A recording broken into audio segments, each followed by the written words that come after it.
Yes, hello. We do need a revolution of health and love and life. And even on Christmas Day, which is the day this show will broadcast, we still need to keep that revolution in our heart, in our faith of where we're heading to better things, to a better world. I hope wherever you are, you're able to find a moment of peace and of joy today. I know things have been really crazy all over the world. Things are really pretty crazy right now. And I just hope each and every one of you on this Christmas Day or whenever it is that you're listening to this program, that you are able to find those moments of peace and joy with your loved ones, with your friends, wherever you can find them. A lot of us have lost people in the past year for many reasons, and we've lost friends. We've lost friendships with the craziness that has caused divisions I couldn't have imagined. You know, in my other life, I'm a writer, a fiction writer, and it's like, I think if I wrote this as a plot, an editor would say, this is stupid, this is crazy, this could never happen, you know. But here we are. But through it all, you know, we've had each other. And even as some people step away, other people we turn to, and we find kindred spirits, and we give grace to those who think differently than us, and we embrace these newfound people on our path forward. I know we all want the same thing. We want health and family and stability and freedom. Through all of it, we also, you know, have faith. Faith for all of us is something different. For some, it's in God, or it's in truth, or it's in nature, or it's in love. It's in faith in humanity. We're a nation of many religions, of religious freedom, and the freedom to find our own spiritual path, whatever that may be. And the beauty of this nation is the diversity of religion and faith that can work side by side and in harmony. It really has been a beautiful thing. And it has sustained a lot of us through these very difficult times when the world seems to be turning completely upside down. Religion isn't just something that we practice in church or in a temple or a mosque. Religion is very personal. It's who we are in our hearts and our souls, and I dare say even in your very cells. I know my own spiritual beliefs guide everything that I do every day. And that really brings us to today's topic, which is the intersection between religious freedom and medical freedom. Because my choices, my spiritual beliefs, that guiding, that good, right and wrong, good and evil, you know, that doesn't just stop when I'm thinking about who I am as a spiritual person. That defines what I'm buying at the grocery store. That defines the medical choices that I make. It's all integrated. We cannot separate them. So today we are going to be talking about that intersection of religious and medical freedom. And we have a fantastic guest with us today, who's the perfect person to really help enlighten us. She is a fighter on this very subject. Her name is Dr. Shannon Kroner, and she has a doctorate degree in clinical psychology, a master's degree in special education with a focus in educational therapy, and a bachelor's degree in English. She's also a certified coach in timeline therapy, neuro-linguistic programming, and hypnotherapy. She's been working with clients since 2001 in both a private practice and within the classroom.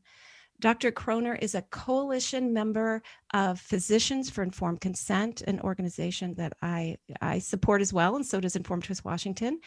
She's a professional member of the Association of Educational Therapists and other groups.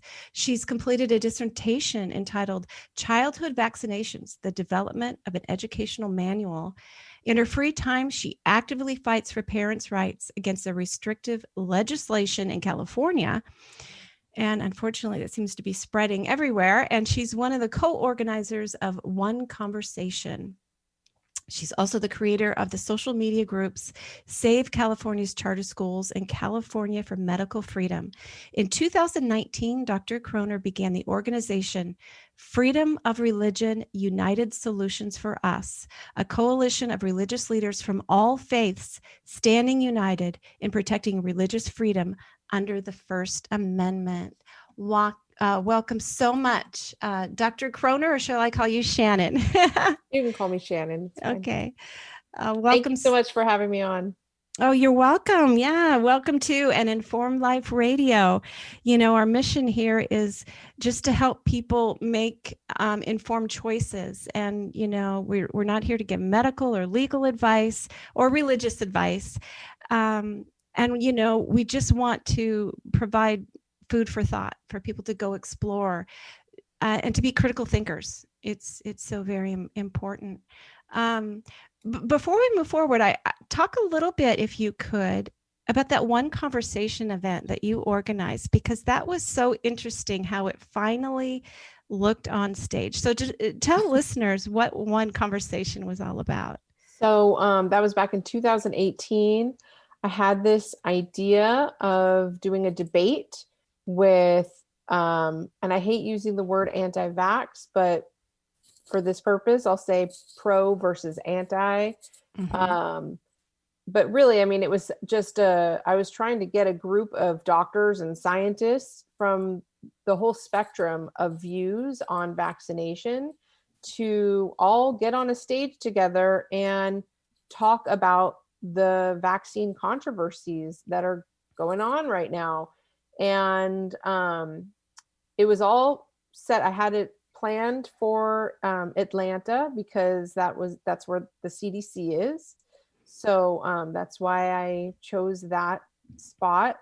And it was all set up. We worked, it was me and Brittany Vallis, and we worked all year arranging it. And first we wanted to do it hosted by a debate team from one of the colleges out there in Atlanta. So we went to all these different colleges, went to Emory, went to Morehouse, Georgia Tech. We went to all the colleges out there to try and get a debate team to help organize this.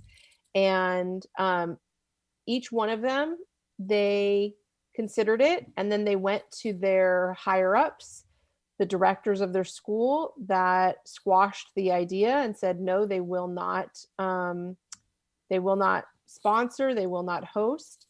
And so Brittany and I decided to host it personally without a debate team. And we were able to get a vaccinologist and a infectious disease doctor.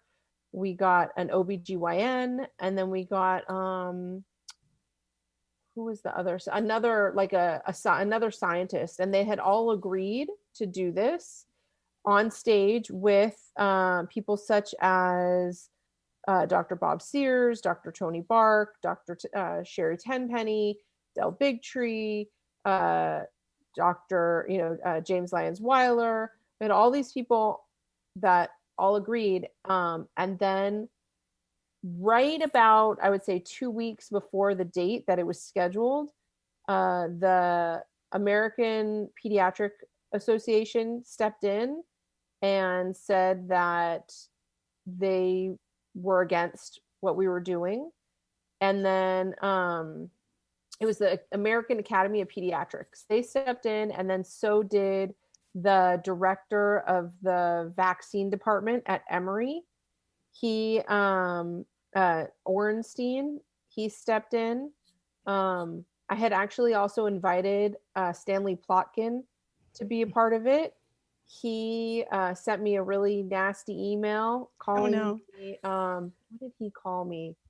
I don't know. It was like, he called me like disgusting or something for even like putting this together. And so all these, and the OBGYN, she was the last to bail, but she did so like a week before. All of them were strong-armed by their superiors to not take the stage with the health freedom, or you could say anti-vax people, just because if they took the stage with them, then they are giving credibility to the fact that there is a discussion, that there is a debate. And that is not allowed. They are not allowed to acknowledge that there is a debate on vaccination. Vaccines are always supposed to be safe, effective, they work, there's no side effects. I mean, that is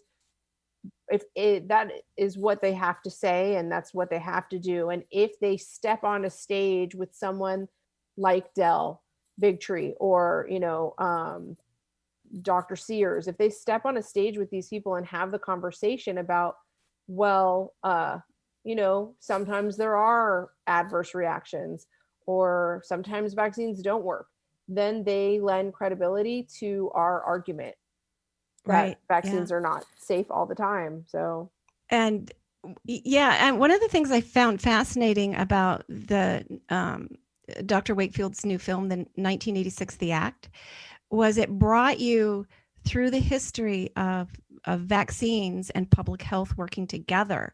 And you saw how decisions were made by our government to cover up or keep quiet about certain aspects of vaccination, because they knew in order to get everybody to use them as often as they wanted them to use them, there could be no criticism. The truths could not come out. And you only have to scratch the surface to see that absolutely everything that we are saying is true. But we've got the marketing of vaccines, the public health messaging of vaccines, and then you've got the actual science, and the two do not agree.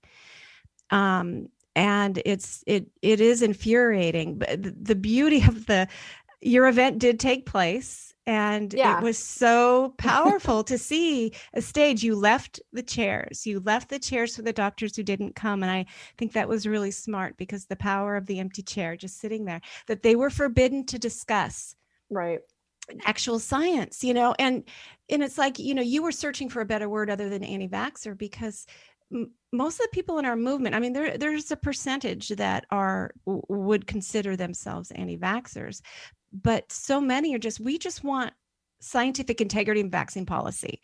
We want safe products for those who choose them. But that discussion is forbidden. Nothing else in the was forbidden. And what is interesting is, like, so we did have the event, and we set up the chairs of the people who didn't show, and put big signs on each chair that said canceled. Mm-hmm. And then we were able to still hold a debate, because what we did, we were able to get clips of some of the people that, we invited, some of the big names that are out there. So we got clips of Paul Offit and of Plotkin and those people saying their sound bites, having their sound bites about, things about vaccines. And then we were able to get the people who did show to debate the soundbite and say, like, okay, well, they said this, and here's our view on it.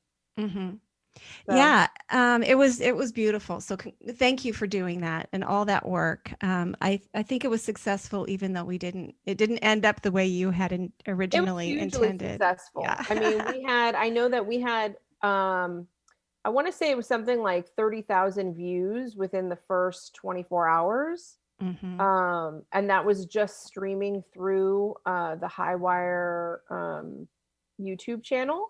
Yeah. And so that was huge. Yeah.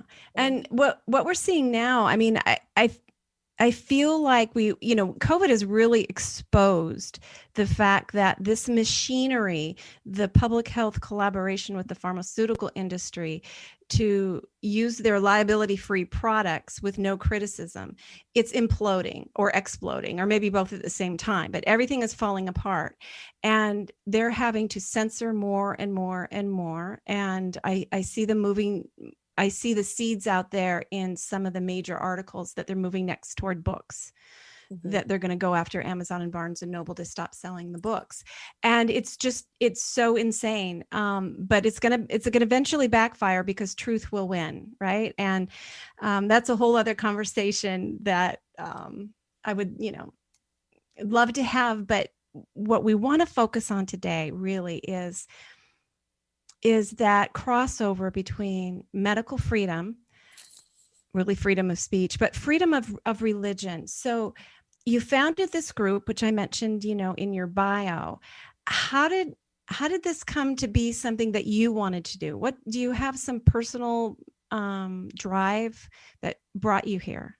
Yeah. So for us is the acronym of Freedom of Religion United Solutions. And it definitely was a long road that took me to starting that. But what happened is, so I've been working with kids with autism for like the last 20 years in a therapy practice.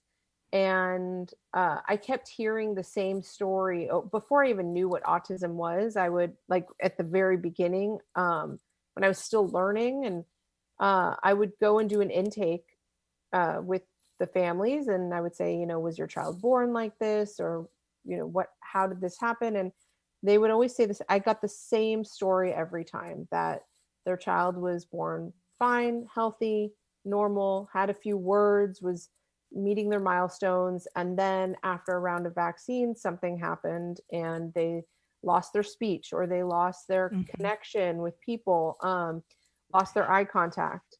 Yeah, and I want to add right here one thing that most people have no idea, and it's a perfect example of public health messaging versus the science. If you go to the CDC webpage, just search in your search engine CDC vaccines autism. You get to a page that says vaccines, in the plural, do not cause autism. They have a couple of citations, and one of them is to an antigen study that they claim supports their statement. You click on it, you go read it. It compared one group of vaccinated kids to another group of vaccinated kids. So basically, it's sort of tobacco science, right? Because it's not vaccinated versus unvaccinated. And they just conclude the level of antigen, one component of the vaccine, the level of that does not seem to be associated with autism. So another way to say it is a little bit of antigen can cause autism, but so can a lot. And it's really individual. But it gets better. In the conclusion, the authors actually state exactly what you just said. They said in cases of regressive autism in which a child was developing normally, we cannot rule out environmental causes, including vaccines. So this is what people don't realize. This is why your one conversation was being censored. They don't want people to think or look. They want to keep everybody arguing and name calling and staying at that surface level of just the comments. But if they actually go read the science, they see that there is trouble and what we are saying is right. So anyway, so you were working with these parents, the kids, and they were all telling you it was after the vaccines. Yeah. And so, I mean, that was really kind of my first introduction to the vaccine issue. And then in 2009, I was pregnant with my first child. And so now here I am, already aware that vaccines can cause issues, but I did not realize, I thought it was more of the schedule, like too many at one time. And so I was 12 weeks pregnant and went in to see my doctor, and it was during the swine flu epidemic. And my doctor was pushing the swine flu vaccine and the flu shot. And this was in November, when it's, flu season.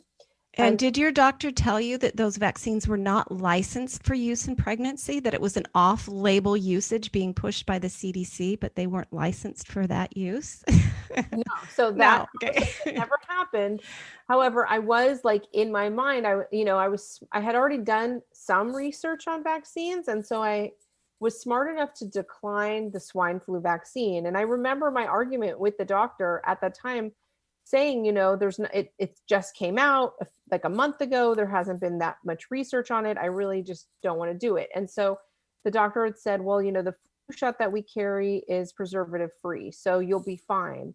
And so I really didn't want to. And then there was that whole kind of like, guilty pressure that the doctor kind of gave me. And so I was like, okay, well, I guess it's kind of a win by declining the swine flu shot. And so And since the flu shot doesn't have preservatives in it, which is not actually totally true, because preservative free doesn't mean like totally preservative free. It just means Yeah.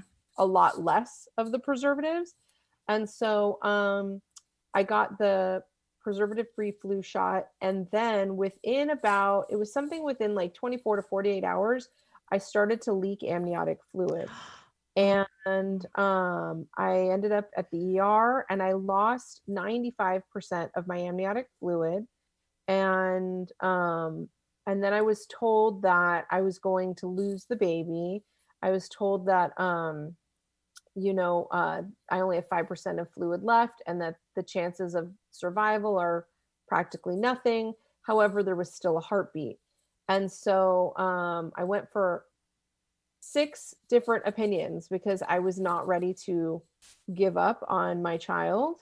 And so every one of those opinions came back that I needed to end the pregnancy. And I just felt in my heart that there was no way I could stop a heartbeat. And so I did my own research. I put myself on bed rest. I found research saying that like the more hydrated you are, the more amniotic fluid your body will produce. And so this was in week 12. It was like the end of week 12 and the beginning of the 13th week. And then by week 20 of me being on bed rest and drinking tons and tons of water, by week 20, my amniotic fluid was back to normal, 100%. And I carried full term, and I have a 10-year-old today who's a happy, healthy 10-year-old. So that was I had my own vaccine injury, which really kind of woke me up even more to the vaccine issue. mm-hmm. And so through my journey, then living in California in 2015 came SB 277, which mandated vaccines for kids. And, because of my experience, my kids had a personal belief exemption at the time. And so that was gotten rid of. The personal belief religious exemption was taken away in 2015, which I had been fighting and going up to Sacramento for that. And then in 2019, we had SB 276, which took away the medical exemption. And I fought even harder for that. Like all these different, these bills would come out and I'd be flying back and forth to Sacramento fighting for vaccine choice. And when SB 276 passed, I was up in Sacramento on the day that it passed. I actually met Governor Newsom and I wanted to speak with him because I had a scientist who was a very high profile scientist who wanted to speak with him on the phone. And I was able to meet with Newsom just after the bill passed the Senate. And I went up to Newsom and I said, I have this scientist. He's ready to speak with you on the phone. Before you make any decisions on signing the bill, can you please speak with him? And he looked at me. This was literally 15 minutes after the bill had passed the Senate. He looked at me and he said, "It's too late. I've already signed it." And I was like, "Wait, what? It's only been like 15 minutes. Like, Wow. please, like you haven't spoken to the scientist. You need to speak to the scientist." And he was like, it's too late. I've already spoken to plenty of doctors. I've spoken to plenty of scientists. I knew what I wanted to do. And so in that moment, I was like, okay, I'm not going to win this fight in California. I need to take this to a higher level. I need to take this to a broader level. I need to take this fight to a broader level where I can reach more people. And with that, I started For Us, Freedom of Religion United Solutions, because I felt like I needed to take it to not only a national level, but then also if I could reach people of all faiths, I was like, where can I speak with people? How can I relate to almost everybody with the vaccine issue? And what I found is my argument regarding vaccines is very different today than it was in 2019 before I created this organization. The argument today is now like about the First Amendment. we have the First Amendment. It protects religious freedom. Do you want to continue protecting your religious freedom? Is your religious freedom important to you? If it is, then you need to understand that we have the religious freedom to opt out of something that goes against our religious beliefs. And so that's kind of how For Us began. And, I've been, for the last year and few months that it's started, I've been going to Washington, D.C., meeting with people, with legislators, Congress, and things like that with the organization. Well, you've just done a fantastic job. The website is wonderful. Can you give everybody the website address? It's forunitedsolutions.org. So FOR unitedsolutions.org. That's great. And they can go explore. And you really have pulled together such a variety of religions and voices, all united on this on the religious freedom and how it impacts. How am I trying to say that? My earbud's slipping. Sorry. Often what will happen here is we'll talk about, say, a religious exemption to vaccination, and everybody will think, well, it has to pertain to your church. You belong to a church and they tell you that it's wrong to get vaccinated. But that's not the case, is it? The United States Constitution protects your personally held religious beliefs. So you've got these fabulous leaders, but when I've heard them speak, I hear them, each of them from their own religious perspective, really talk more about the individual's, belief in what is right and wrong. Definitely. They're not saying you can't do that because it's not right. They ask people to look into their heart and soul and make those personal choices based on what they believe, wherever that comes from. Yeah, I mean, the organization so I've been building this coalition of all these different religious leaders of all faiths. So we have, Jewish rabbis and Catholic priests and Christian pastors, Muslim imams. They're all different faith leaders that are part of this coalition, and they're Buddhists. There's a Buddhist monk, and it really is just like what you said, is that yes, there are reasons why certain religions will say, for instance, like the human aborted fetal DNA. It really goes against the Catholic and the Christian religion, is like, you're not supposed to take part in abortion. Like and then the fact that abortion is used in both testing and the final product, in the production, it's abortion. In many vaccines, abortion is used for testing and for production. But even for the ones that it's not used for production, the testing alone. Yeah. So, that and I think we should kind of explain to listeners sort of new to understanding this, is that fetal cell lines are created from human aborted tissue. These are elective abortions that the women chose to have for whatever reason, and these go back to the 1960s on up until now. And then they donate the fetus, and the cells go into labs, and they are experimented with, and I believe they add like the HeLa cells to get them to keep growing and growing, and it's these fetal cell lines that are used in many aspects of medicine, not just vaccines, and they use them at the research and development stage. They use them at the testing of the product stage. And some products actually culture the bacteria or the virus that's going to be going into the actual needle, culture it in fetal cells. And so there is residual fetal DNA fragments in the final product that is injected into you. I think kind of a downer point to take a break, but we're going to take a break here to hear a little bit from some great organizations that we fully support, and we'll be back in just a few minutes.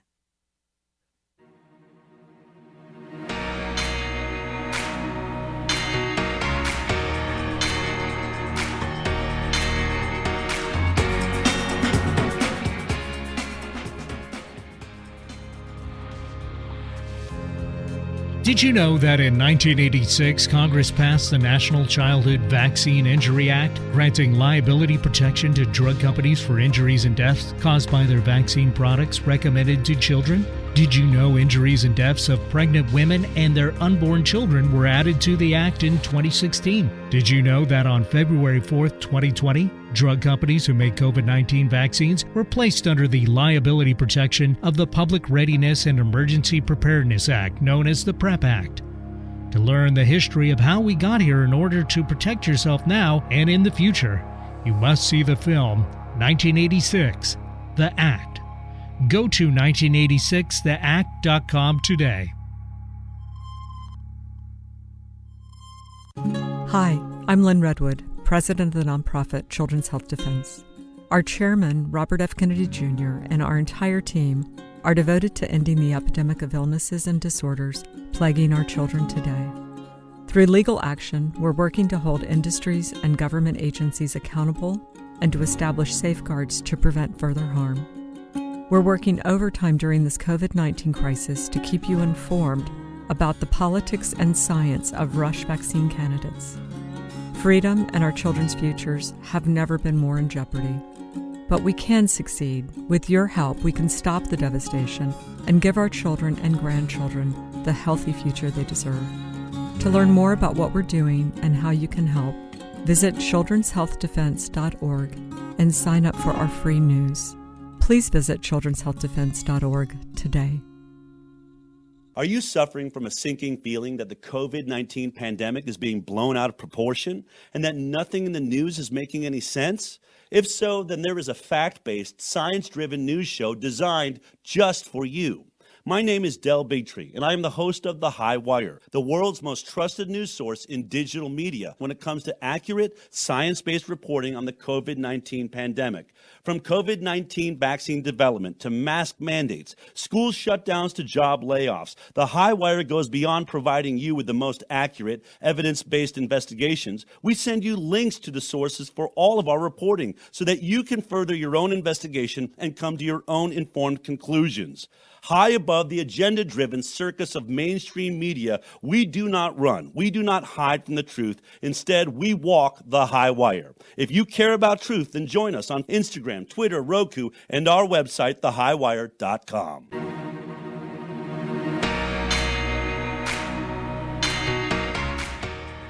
Welcome back to an Informed Life Radio on 1150 AM KKNW. I'm your host, Bernadette Pajer, and I just love that new promo we have for Del Bigtree and The High Wire. His energy just, I needed to hear that. We had some very serious talk just before the break. And, we can't shy away completely from it, but it is Christmas Day, this is airing. So we're going to try to turn things around here and give it a little bit more of a hopeful feel. So I've got Dr. Shannon Kroner with me, and she is the founder of the organization for United Solutions. And we're talking about religious freedoms and how religious freedom informs medical freedom, because what that means. When you go to choose and say, use your medical, a religious exemption for, say, a vaccine, you do not have to belong to a religion whose leaders tells you you cannot do this. The Constitution doesn't say that is how it has to be. It is about your own personal, deeply held beliefs. And I want to sort of explain something a little bit here. So Shannon, I love that you do have this coalition of all these religious leaders of all these religions. There's many people in America right now that are kind of like me. I embrace all religions. I believe they are all journeys and wonderful paths toward, enlightenment and freedom and understanding of what makes this glorious universe work.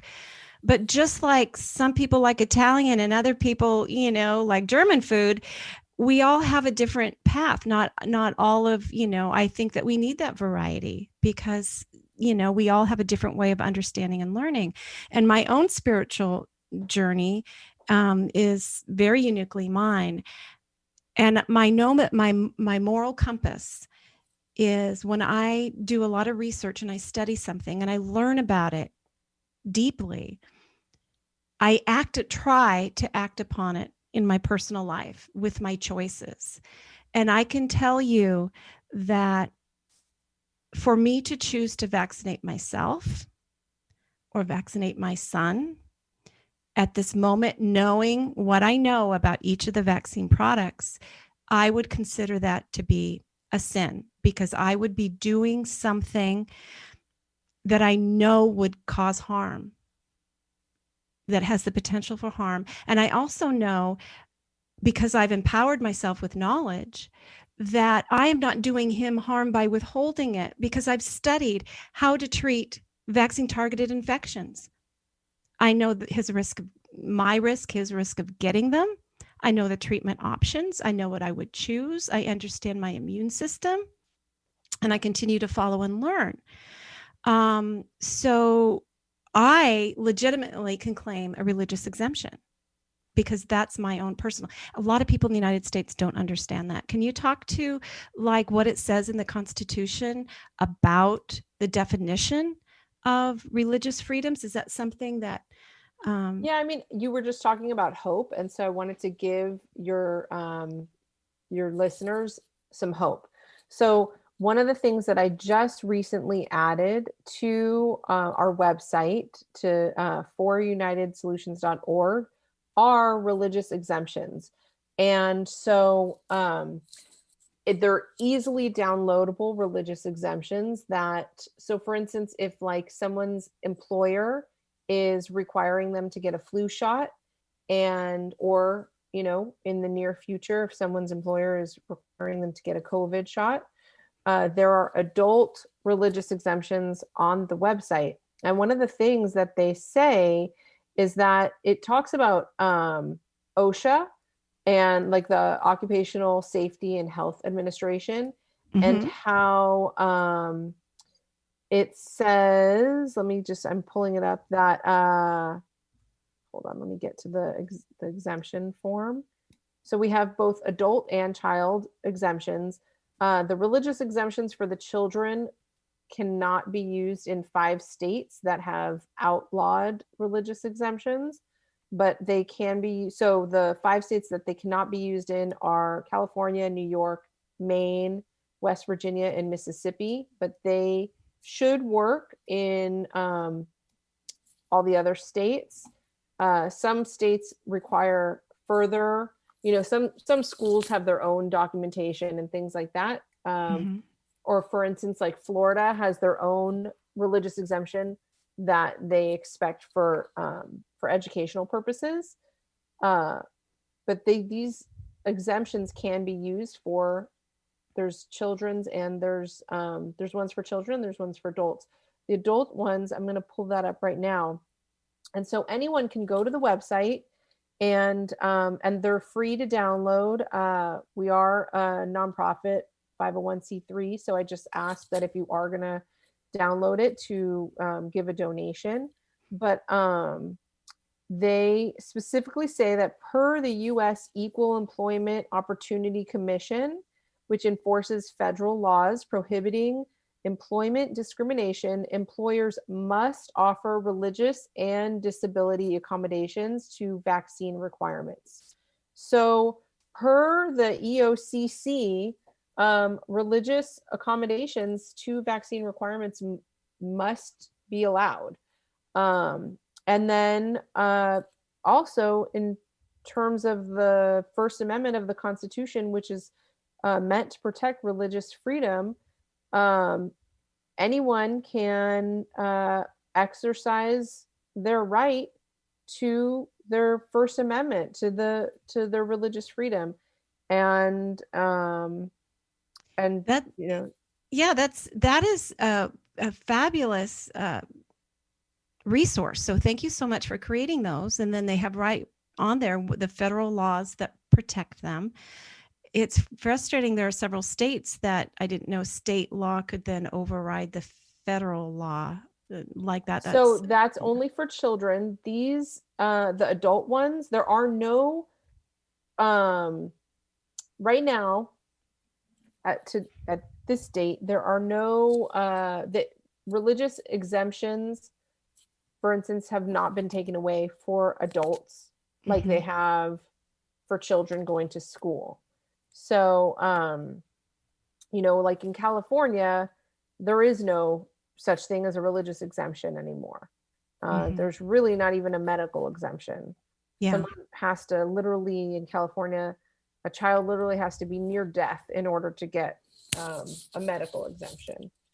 Yeah, So, you remind me of 2 years ago when we were losing our just in one of the vaccines, the personal exemption to the MMR. We still have the religious and medical, but one of the, I believe it was a senator, stood on the Senate floor and said that she had like a nephew that was injured by a vaccine, and that he qualified then after the injury for a medical exemption, and then the little brother was given one because the older brother, because it was familial, they found out genetically susceptible.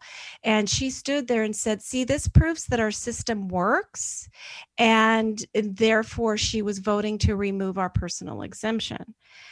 And I'm so appalled. So she's saying that we have to offer up, sacrifice our firstborn to vaccines to see if they're going to be injured.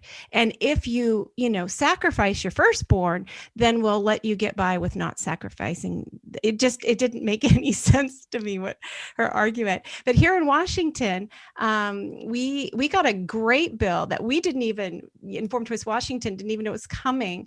This is the gift of COVID and some really awake, wonderful legislators. Somebody dropped a bill called, it's House Bill 1006, an act relating to protecting the right of every Washington resident to decline an immunization or vaccination based on religion or conscience. It's fantastic. It restores what we have lost, and it gives that's amazing. We don't have any adult mandates at this time either, except for in limited daycare situations.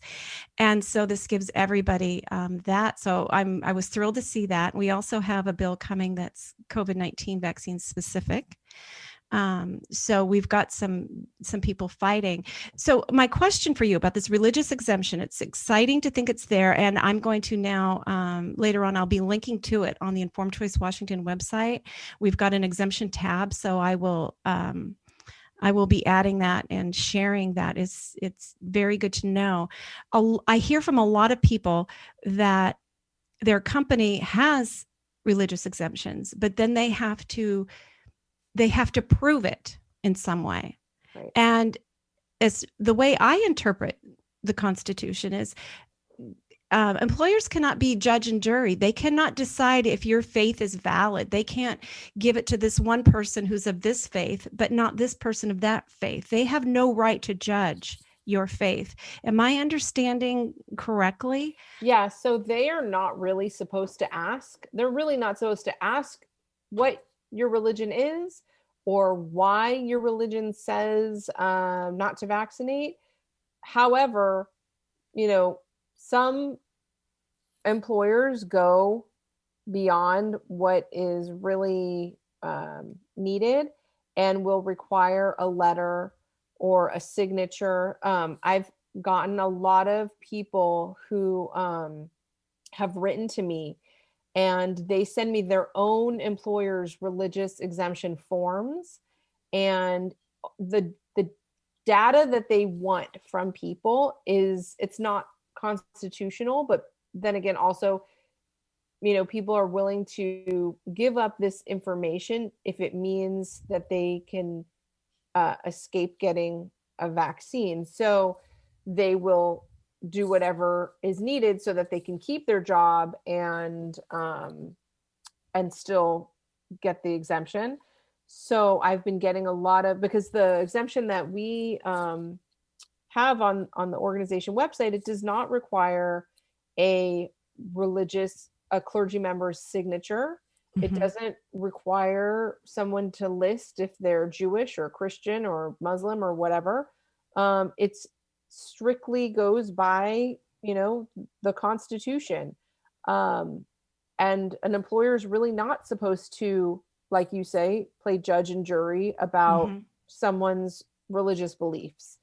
But a lot of employers do. And so there are religious leaders within the For Us coalition who are open to speaking with people who need that extra letter or extra signature and helping them find someone within their area or connect, and that's something that I've been doing, is helping connect people with different pastors or rabbis throughout the country so that they can get that extra letter or signature that they need. But really, it's not required at all. And it's, it's just employers decide that they. Yeah. And it's fantastic that the support is there for people who just I just want to get it over with. I want to keep my job. I'm going to tell them what they want to hear. But I also hope that more people become aware of what religious freedom actually means solidly, because they will continue to change. They'll say, well, there's no aborted fetal cells in this vaccine, and that's why you said you couldn't get it, so now you have to get it. They'll keep looking for ways to take away that freedom. And, we should have that religion. If it's just that your path of being, of understanding how you are in the world with the other microbes and viruses, and you believe in the, the whole other paradigm of health, that you don't fear disease, you believe in your body being the temple and keeping your temple healthy, that's valid. That's who you are. That's the essence of your being, your religious being. And you shouldn't have to explain that to anyone. So we, like I start off this program, the theme music is, we need a revolution, because we're in the sort of the ultimate battle here. COVID-19 has shown is really pharma being used to try to force us to live their paradigm, to fear disease if they've invented a vaccine or are trying to invent a vaccine for it. And then force us to take their products. And I think that they probably pulled the trigger on this thing earlier than they intended. I think it's probably something that was in the works that they wanted to do. But people have been more and more becoming awake, haven't they, about real health, how to fight cancer naturally, how to live healthy, how to get off of all the drugs. In the United States, we've got 5% of the population, and we consume 70% of the pharmaceuticals, and we have the unhealthiest population of all industrial. I think there's even third world countries that have healthier populations than we do at this point. I'm sure. So, I'm sure. Anyway, I'm kind of getting off track here. So, I mean, I do agree with you though, that, COVID, as terrible as it's been, it has really awakened the masses. Those who would never question a vaccine before are now suddenly questioning vaccine safety and vaccine science. So, as much as this year has been just a nightmare, I look at it as, it's 2020. And so we've been given this almost like 2020 vision of seeing clearer. And so I think a lot more people are starting to see clearer in 2020 of what's really going on with big pharma and with, there's a lot of people who've said I've taken other vaccines, but I didn't realize that all the science, they're learning about the science of vaccines, and they're learning about the money. They're learning about the money and how much money and profit is made with vaccine manufacturing and vaccine Yeah. distribution. And so I think there's a lot more people who are waking up, and our army is getting larger by the Yeah. day. So Yeah. And they're seeing things like what has to be silenced in order for the vaccine to be the hero. The treatments have to be silenced. Yeah. So I got to give a plug for healthyimmunitynow.org. It's a website devoted exclusively to the existing treatment protocols from doctors, from MDs, NDs, ICU, frontline doctors, all sorts of variety, nutrient drug protocols being used in hospitals and in clinics around the United States and around the world, all hyperlinked to science and testimony and clinical trials and the whole thing. You never hear that on the news. You don't hear that on your local TV station. You hear that there are no treatments that exist, and it's so frustrating. Treatments exist, but if you're going to push a vaccine, you have to make people fear the disease and that there are no treatments, and that is waking people up. Really quite a bit. And, I feel like as a nation, we're very young. We're a little bit like sort of cocky teenagers who think we know it all.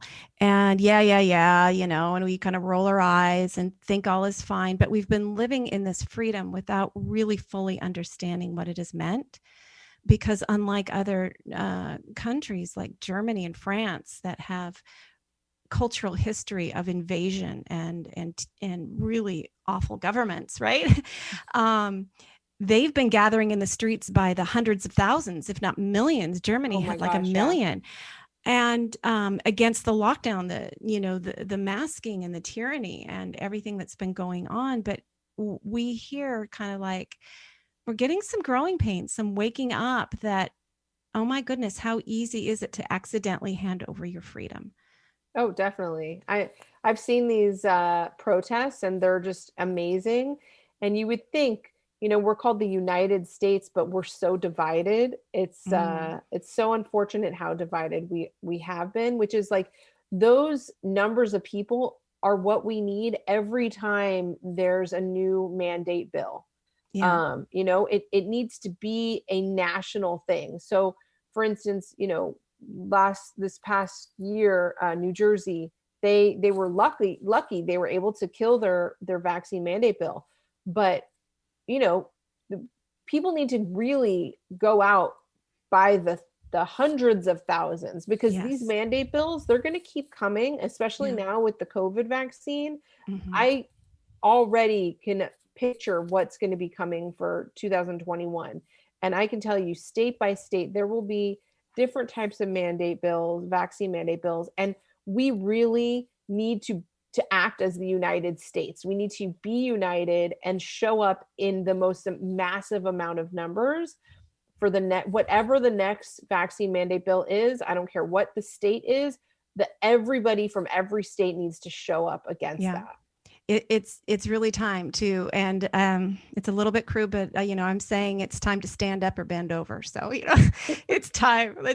Let's do this, and that's a great place to end today's show. Shannon, thank you so much for being on and Informed Life Radio, for giving us hope, for giving us a religious exemption. I will get that on the Informed Choice Washington website. To all of you out there, life is change, and sometimes these transitions are really, really hard, but turn to those you love, find hope, reach out to new friends, have grace for those who don't understand you. And I wish you happy holidays and a very Merry Christmas and joy to the world. Thank you so much for having me on. Yeah, you're welcome. This has been Informed Life Radio on 1150 AM KKNW.